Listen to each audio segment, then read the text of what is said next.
Bonjour! Avec cette vidéo, vous pouvez remplir la section 5.4, le périmètre et l'aire de figures décomposables. Pour trouver l'aire de figure complexe, il faut le décomposer en polygones simples dont on connaît la formule de périmètre ou d'aire.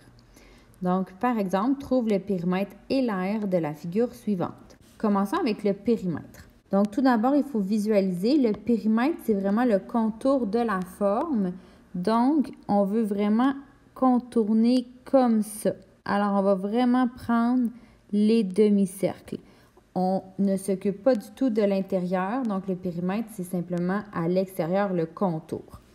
Donc, en fait, si on regarde bien, le périmètre correspond à 2 cercles complets parce que chaque pétale, ici, si on imagine que c'est une fleur, correspond à un demi-cercle. Donc, puisqu'il y en a 4, ça l'équivaut à 2 cercles complets. Alors, le périmètre est égal à 2 fois la circonférence d'un cercle. Périmètre est égal à 2 fois, et la formule de circonférence, c'est 2 fois pi fois r.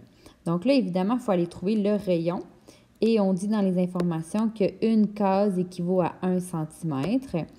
Donc, si on regarde le rayon d'un cercle ici, mon rayon est égal à 2 cases, donc 2 cm.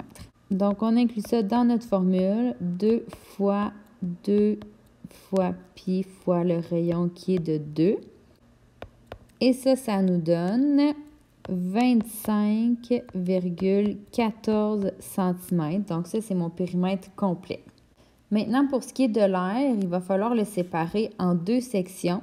La première section va être les cercles. Donc, on va encore avoir 2 cercles complets.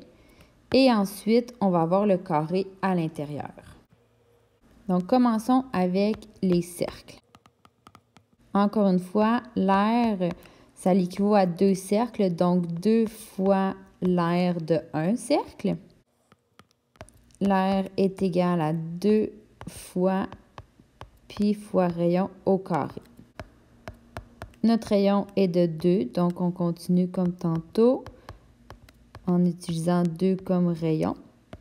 On calcule ça et ça nous donne directement les 4 pétales puisqu'on a déjà inclus le 2 dans notre formule. On a 25,14 cm². Donc là, il y en a peut-être certains qui ont réalisé que 25,14, c'est aussi le périmètre. Sauf qu'il faut garder en tête que quand c'est en centimètres carrés et en centimètres, on ne peut pas comparer ces mesures-là. Donc, c'est vraiment 2 mesures complètement différentes. Donc, ça, c'est pour mes cercles. Et maintenant, on veut l'aire du carré.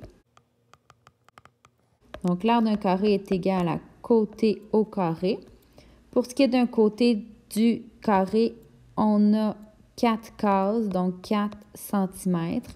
Alors, l'aire est égale à 4 au carré.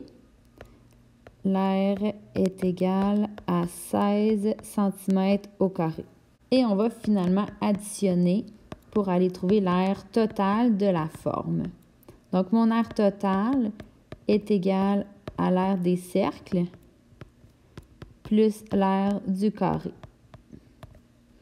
Donc, aire totale est égale à 25,14 plus 16. Donc, aire totale est égale à 41,14 cm².